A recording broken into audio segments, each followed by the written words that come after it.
Welcome back to Viva Africa 2019. I'm Mukami Wombora, and of course our DJ is here, DJ Schwaz. That was a close one. DJ Schwaz. Just help us with the mic very quickly. You've been watching the African Cup of Nations. Tell us on Friday, who do you think will take it tomorrow? I bet on Senegal to win, but Algeria have been more of a complete team than any team I have watched at the AFCON. So my money is with Senegal, but if Algeria win, well deservedly. Okay. Yeah. And about what we have discussing here in studio, some of your thoughts in terms of infrastructure and what can be done to help Kenyan football. Basically, like even the tweets you've been reading, we need the government to just come up and give what they promised. We need people to go out and play, and where do we play? We need stadiums. We need for those who've been to AFCON, I don't know if any of you has been to Egypt, but I was in Egypt. Yeah, you can tell people, like, apart from the stadiums we are seeing, the training pitches are way better than what we have probably as one of the stadiums here in Kenya. So what we have as a training pitch outside Kasarani is not anything close to standard. So if we can start with such kind of development, then probably or definitely we'll get there. Okay. Yes. Thank you. Kami, let's stay with that trail of thought. Maybe Nezanza na wewe uko involved na City Queens.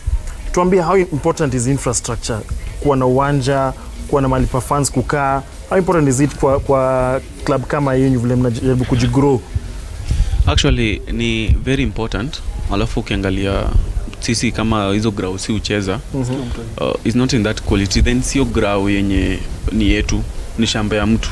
Akijisikia atakuja weke mawe, anze kujenga gorofa hapo. Kweli. Then that's it for us. Then unapata kila team inakuanga na nini yake, grau yake, which way mwenyewe huwezi enda train pale. So ukienda pale watakuuliza hii ni grau yenu, alafu mwenyewe umuuliza hii ni grau yako. So ni shamba tu ya mtu, which for example mali tuna train already shawekwa ma lines za kugawa, which anytime soon we are expecting. Yeah, anytime soon we are expecting kunini.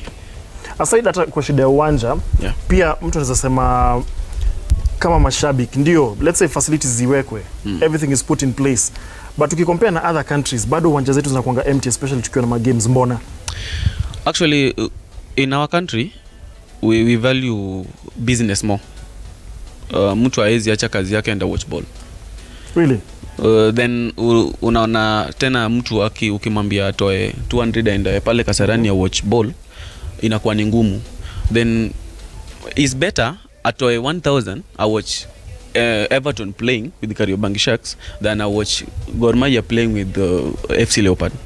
So unapata hizo ndio vitu zingine, alafu tena tunakuanga na itabia kind of trouble. Unapata mtu anakuambia eti siwezi enda grao game ya Gor Mahia juu ya mawe, according to vitu zilikuwa zinapen kitambo. So unapata mtu akona ile fear ya kwenda grao, janaona wale watanirushia mawe. Kuna vita tatokea. Wewe endanga grao, si ndio? Unaenda kuna games za ligi, Women's Premier League, hizo zingine zote wewe endanga. Unaweza sema nini nizafanya wase wengi waende? Kwa maoni yako, wewe endanga grao kwanza? Labda endangi. Si naenda ama player tu. So I wanted to repeat the first question first. Sawa. So according to venye amesema, grao yetu ni ndogo, alafu iko na issues juu mwenye uwanja wako, alafu kuna kanisa. So actually it's like this, 7-a-side. It's a 7-a-side.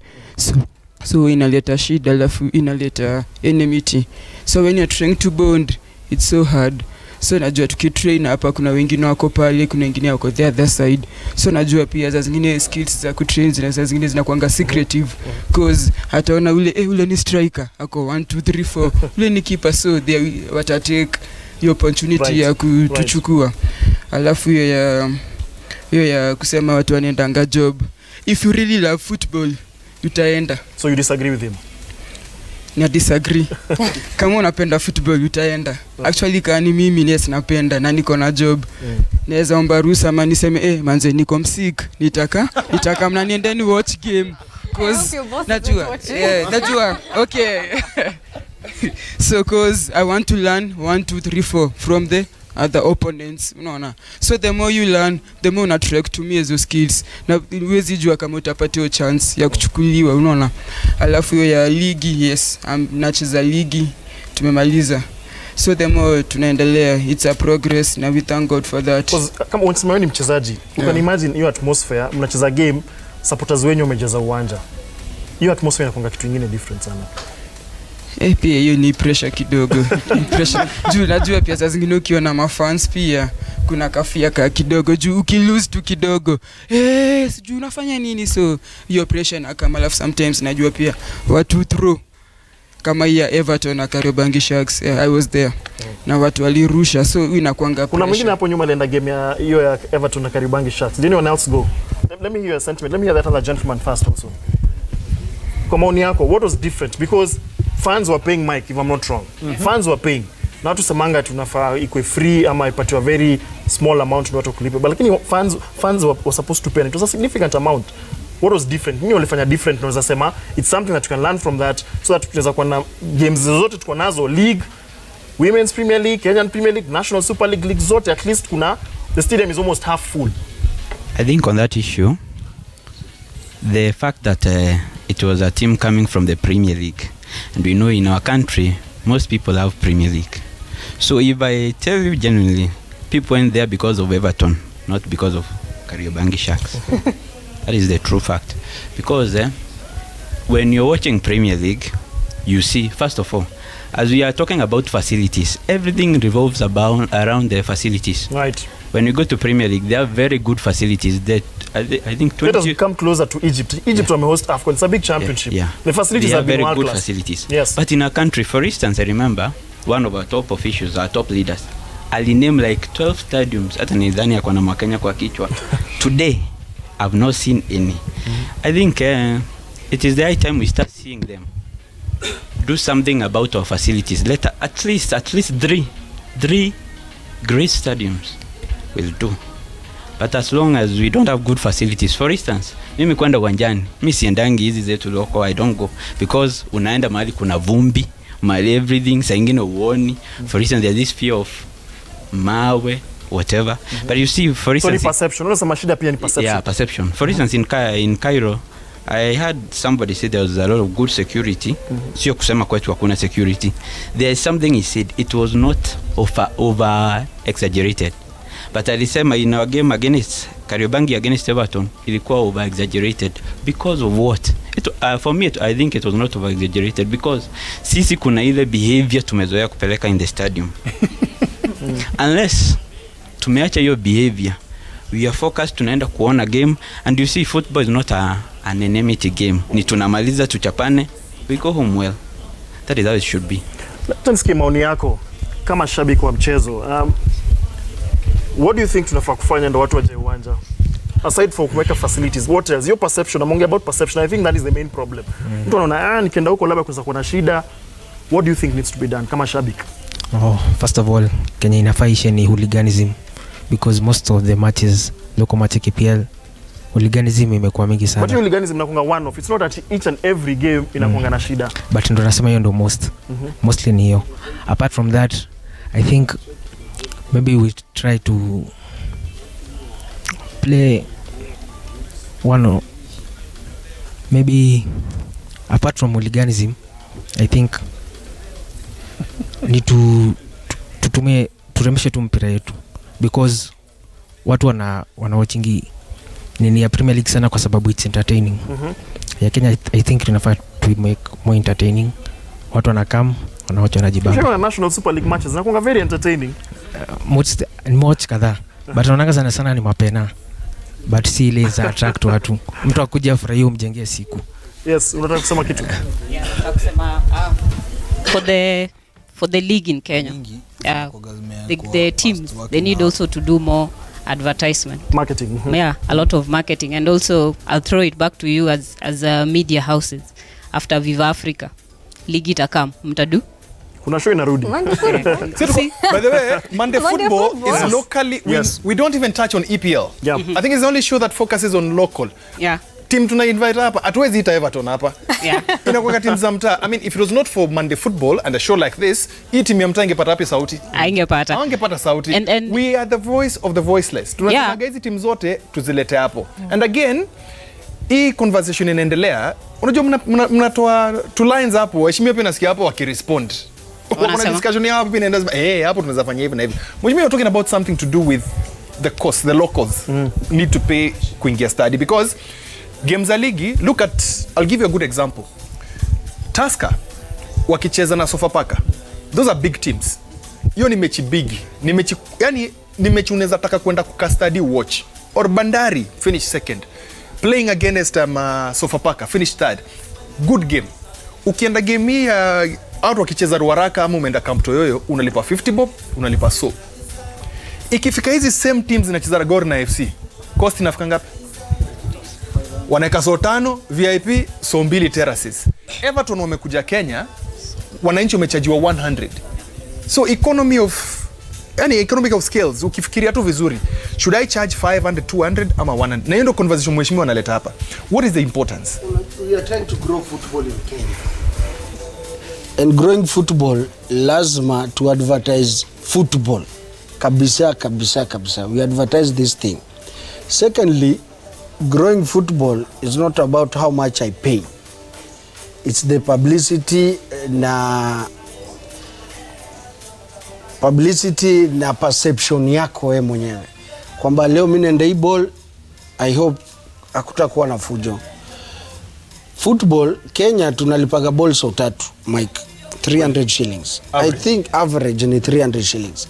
We should level down this pay mpaka ifike 100 shillings. Kasarani capacity ya 60,000 ilijaa because of 100 shillings.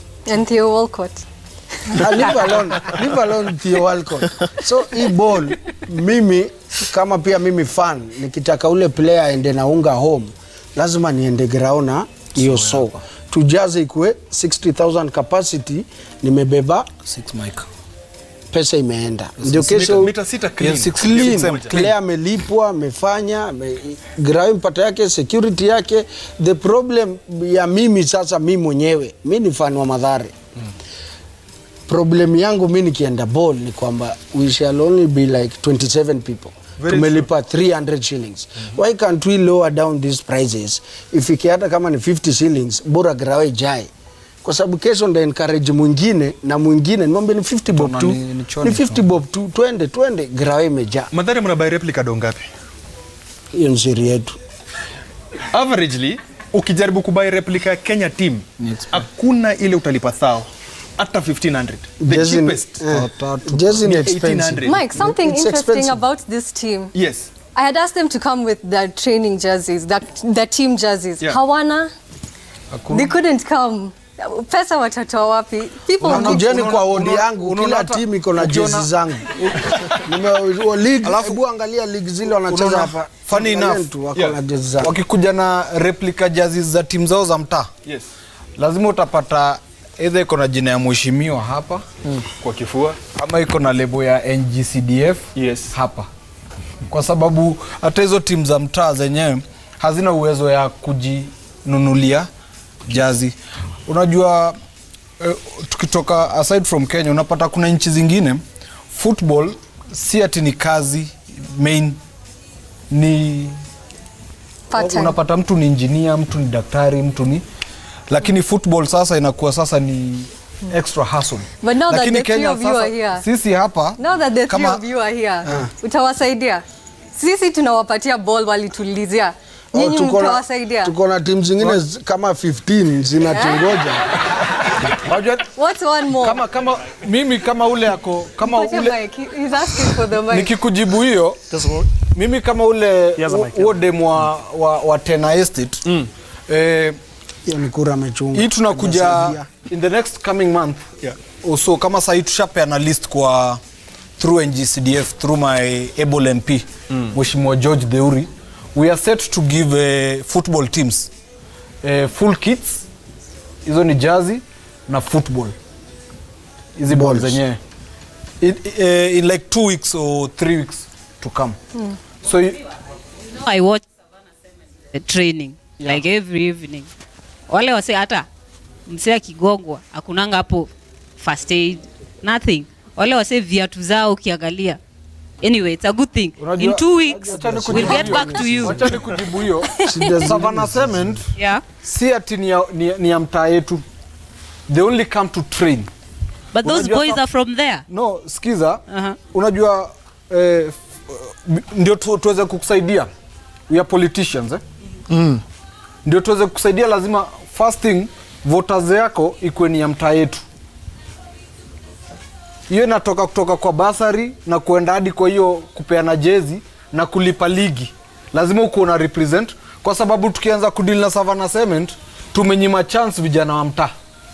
Wale tunge na Savannah Cement yenyewe ukisema hivyo hawa wanasponsoriwa na kampuni.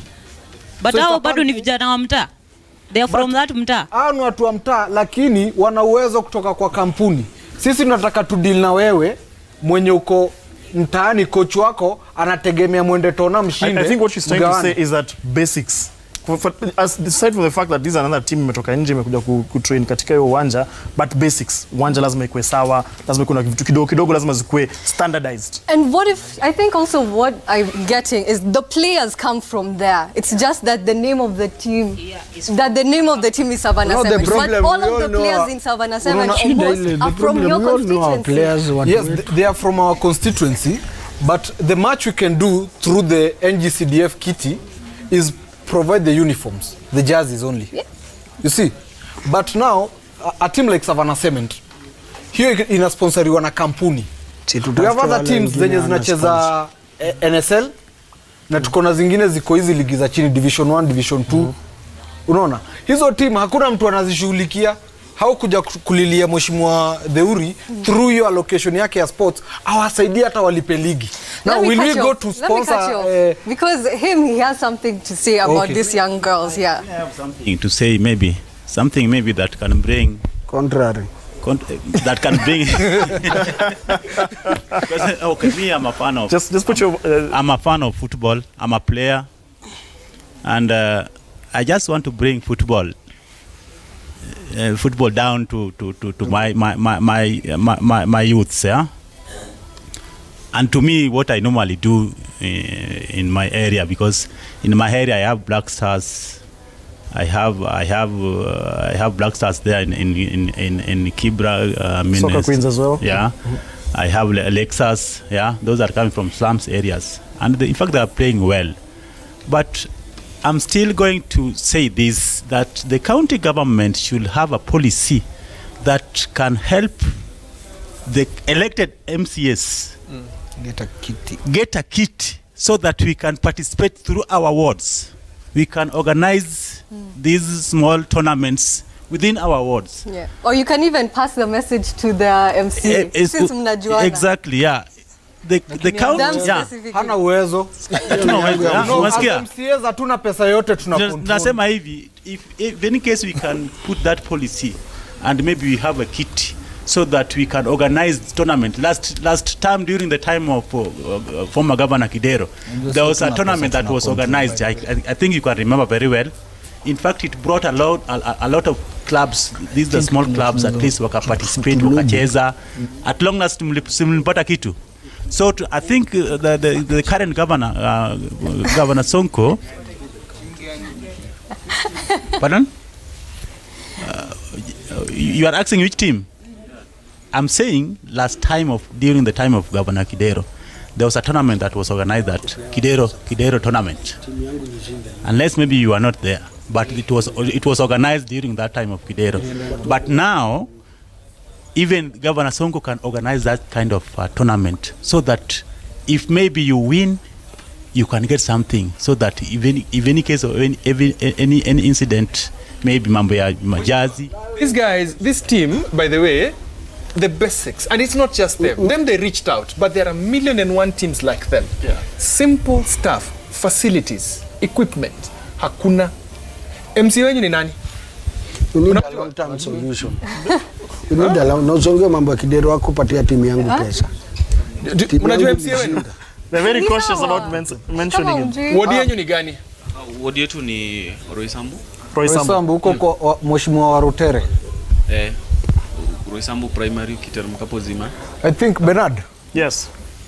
To close this matter, the MCA plays no role in improving the welfare of sports. Kwa sababu gani? Mimi kama mheshimiwa mmoja wanu sina control ya pesa yoyote, ati ndasema ndafanya hivi.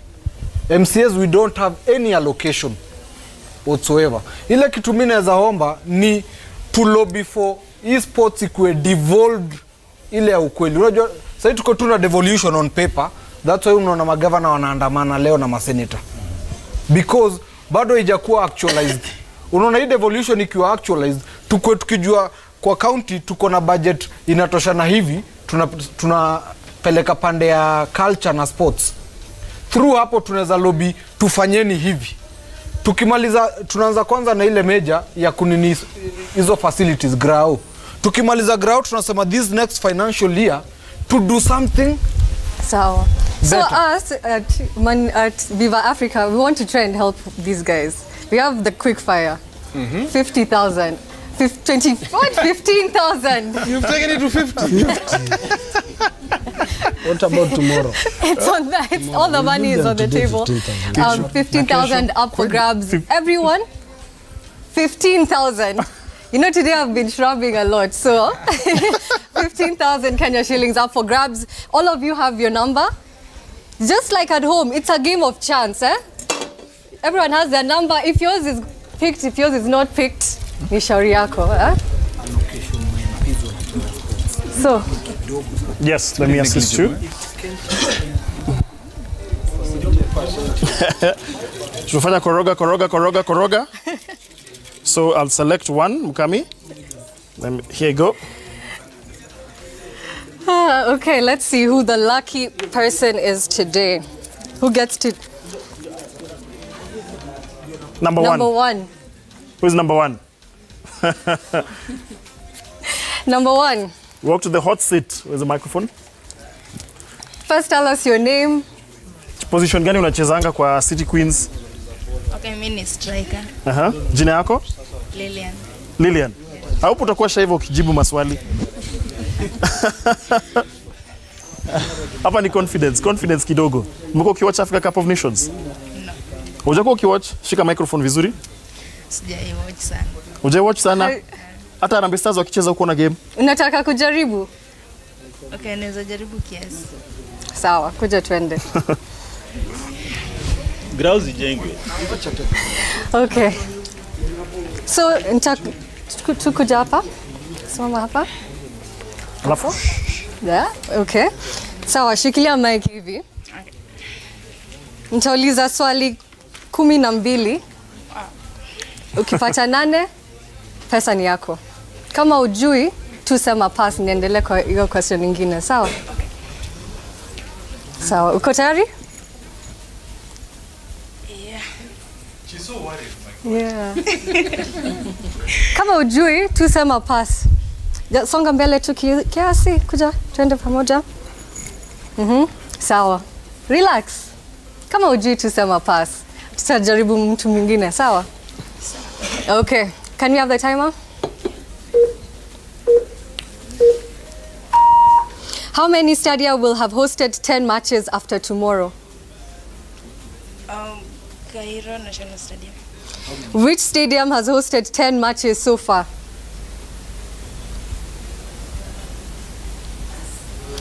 Which stadia have hosted the least number of matches? Just pass. What number of matches did they host? 52. How many stadiums were used for AFCON? I pass. What is the least number of matches any team played? Least 2. What is the highest number of matches a team will play at AFCON? 8. How many teams will have played the highest number of matches? Pass. Okay. It's okay. She told us she hadn't been watching. I think, Mkami, that's the typical example of she participated in the quickfire but did not compete. Okay, but good effort. Let's do one more. Good effort. Let me go to our ball here. So we have selected number 1. This is the other number. Okay, number. We have number 8. Who's number 8? Yes, Daktari FC. Step up. Nemso Daktari FC. Actually, it's our team. Daktari FC ni ya wapi? Just use the microphone. Oh, it's Yeah. KMA. Hold it up. If we can't hear That's a that, very we can't unique hear the answer. Wakina Oluga. Even if it's correct, outapata. So, your full names? Ruben Mwenda. Ruben Mwenda. Daktari Ruben. Daktari Ruben Not Mwenda. waiting. You've been watching the African Cup of Nations? Yeah. Okay, so I don't even need to explain the rules. Twende. Yeah. Start the timer.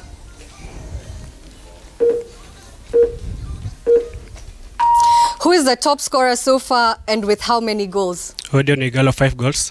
Which African coaches remaining in contention have played at AFCON? Aliso Sise and pass. From which group did Nigeria and Tunisia qualify from? Group B and Group D. How many teams were knocked out after the group stages? 16. How many teams will have played the highest number of matches? Senegal and Algeria. What is the highest number of matches a team will play at AFCON? 6. What is the least number of matches a team has played? 3. How many stadiums were used for AFCON? 6. What number of matches did they host? So far 51 matches. Which stadia have hosted the least number of matches? Alexandria. Which stadiums have hosted 10 matches so far? Al Salam. How many does he have?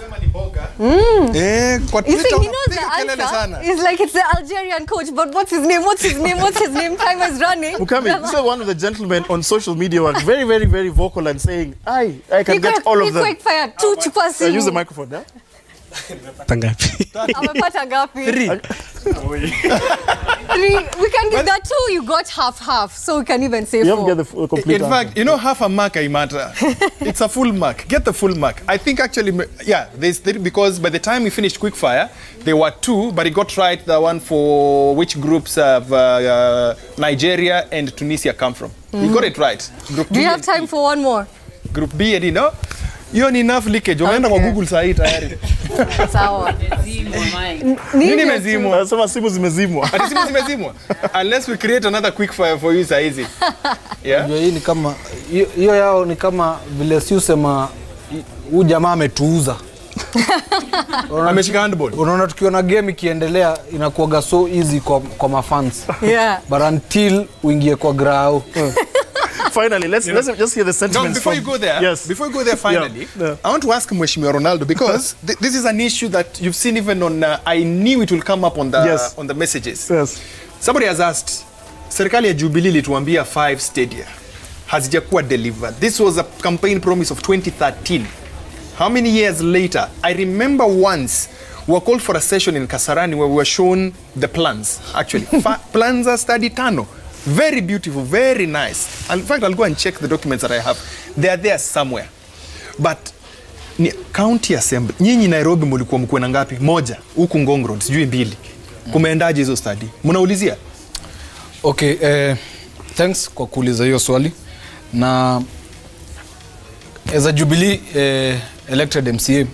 Haya, na wewe ni wa Jubilee kabisa. So the same sentiments zilikuwa echoed na my good friend, our deputy president, Dr. William Samoei Ruto. Yes. Na nimeona pia memes zikitrend ikisema in 2 years, in 3 months, tutakuwa na stadiums kila kona. Kweli. So and that has not been fulfilled.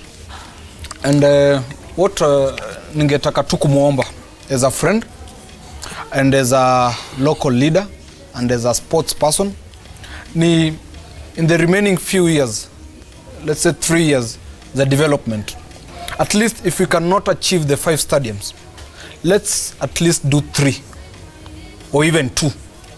But itakuwa mbaya na tutachukuliwa vibaya sana tukimaliza hii term yetu na ikuage sisi tunasema tu in 3 years, in 2 months. So tuangalie tu, turudi back, tuangalie shida imekuwa wapi, because I believe if you mentioned in 6 months in nini alikuwa ameadvisiwa, akaambiwa hii itaweza, akaambiwa hii inakuja. So ni kuomba tu afanye follow up, na kama ule mwenye alikuwa amemwambia hivyo hiyo alimdanganya na akamuingiza ni mdosi tu, mimi nakuomba acha tufute huyo mtu kazi huku ground anatuchomea picha mbaya. So lakini if I get chance, I know I'll get chance to have a talk with him.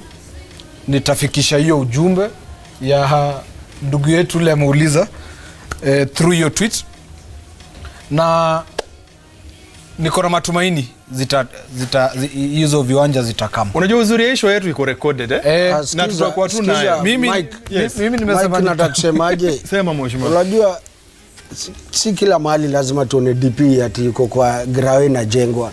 Dandoro imejengwa na Udili inajengwa. At least we have two. Hizo ni za Sonko. Sonko ni Jubilee. At least we have two. Si national government. Hizo ni county government. Tunasema Mike, ule mwenye alidanganya DP hizi 6 months zinaenda, hizi 6 months zitakuwa, huyo ndio nataka DP deal na yeye. Na that's why nilikuwa nikihimiza whoever becomes the president of Kenya, there are critical ministries that need technocrats that have know-how. Yeah, the ministry there. Isikuwe tu ni political tu alignments ama ikuwe kama ni mtu wa sports tunaweka pale. Mimi ninge expect sahi either kwa docket ya sports tuko na mtu kama Oliech amehang boots. Kweli? Angekuwa either advisor. Ako Nairobi County Sports nini? Sisi governor anafanya shughuli yake poa. Amewachukua na ameweka karibu. Kweli? Musa Otieno ako kwa sports board yetu. Oliech ako. Lakini kwa national government tuko na hao ma icons. Kweli? Jokadenge before a pass hakuwa na kazi, hata gava imempea. Sorry to say. But right now vile amepass, sisi sote tunakimbia memorial service yake, tunakimbia kwenda kumzika. What we do, what we should do, let's celebrate these icons before. Tuache tabia wa Kenya tunakucelebrate saa zile umekufa. Na saa zile unahangaika hata ukinipigia simu nikutumie so mbili siwezi. So mimi ninge advise tu wale wako in charge through your sports, tukakuwa na mtu kama Oliech aweze kuadvise watu. Yeye amesafiri, amecheza France, amecheza Qatar. At least to get two basics tutakuwa mbali. Mheshimiwa, niambie wewe ulikuwa Egypt. Process yako yote from mahali una stay mpaka kuingia kiwanja, uwanja inakaaje?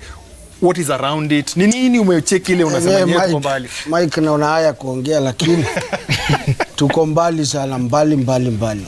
Unajua Kenya ilikuwa inacheza game zao 30th June stadium.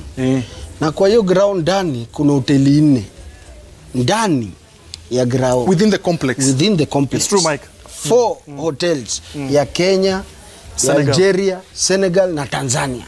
Na hizo 4 hotels zote ziko na training pitch. Na zote ziko na mali fans tulikaa, tuko na Kenya kitrain. Wait, kiwanja ndio hii, hoteli iko hapa, hoteli na uwanja. Ndio hiyo. In total hapa kuna kiwanja 5. Kiwanja 5. Sasa niambie tutafika huko lini? Nyinyi ndio mtafikisha, you are our leaders. Juu yetu ndio wanafaa kuwa na hizo mechanism za kutufikisha hapo. Wajua shida sisi hatuwezi wafikisha hapo ni nini Mike? Hata media kikava MCAs tunakuaga negatively implicated. Tukidemand for your rights.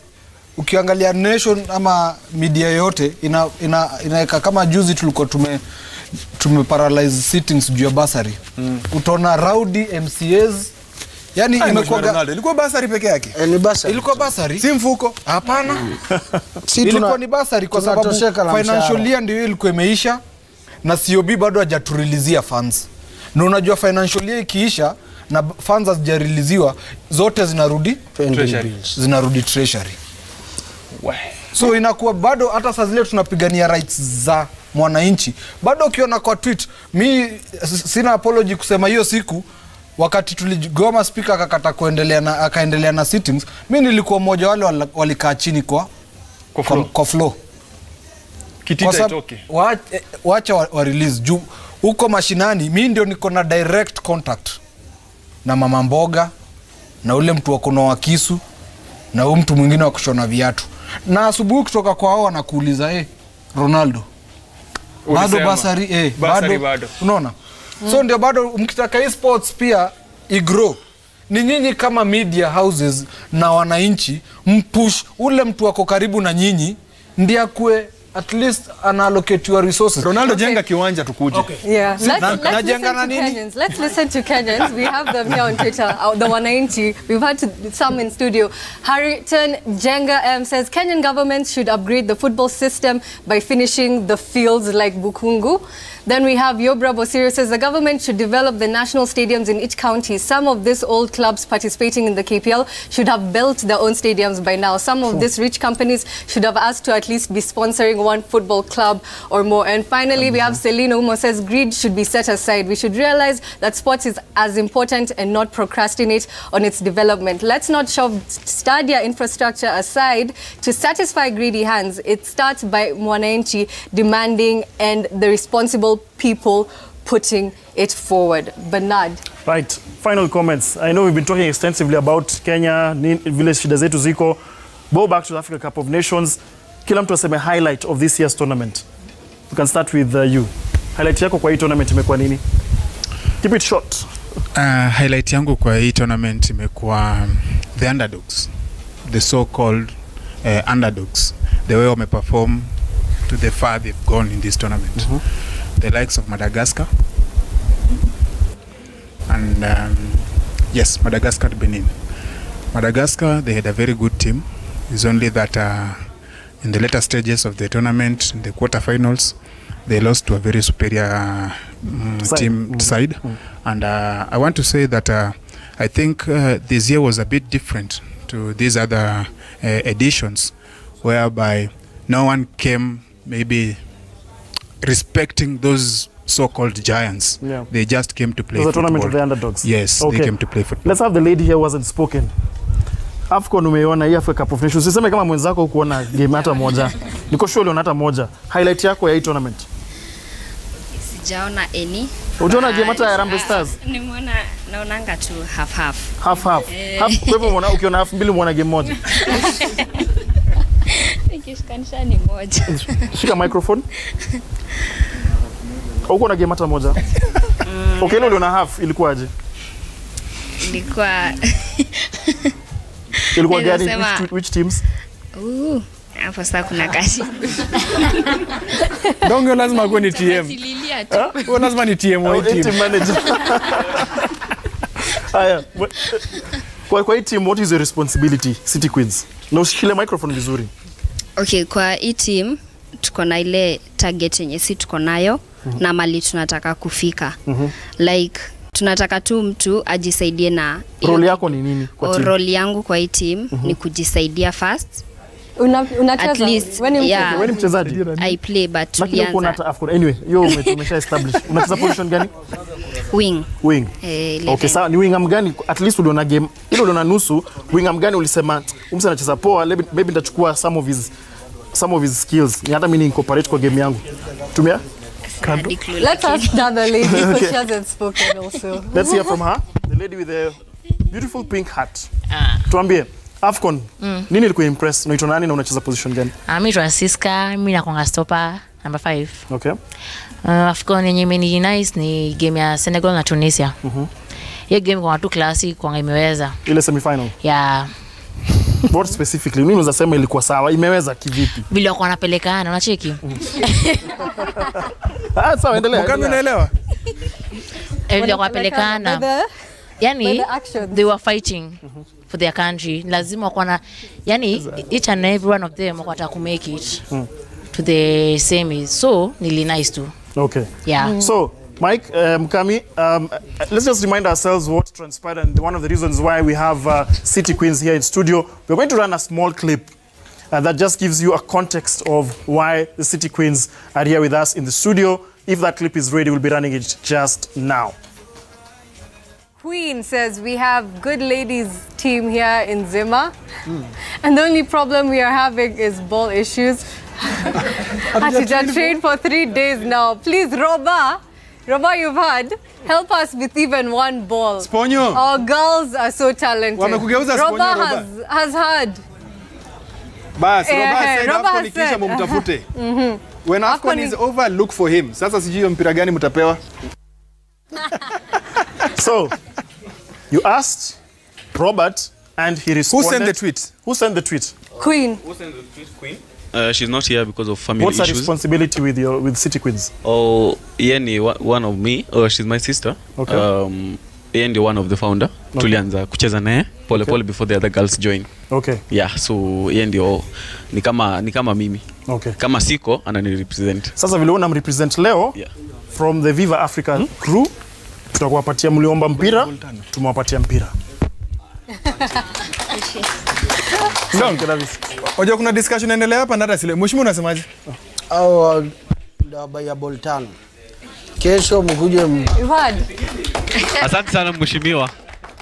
Kesho sijui ndo wapata wapi mchukue hizo Boltano. I'll connect you, don't worry. Okay. Yeah. I'll make sure. Boltano. All right, thank you so much.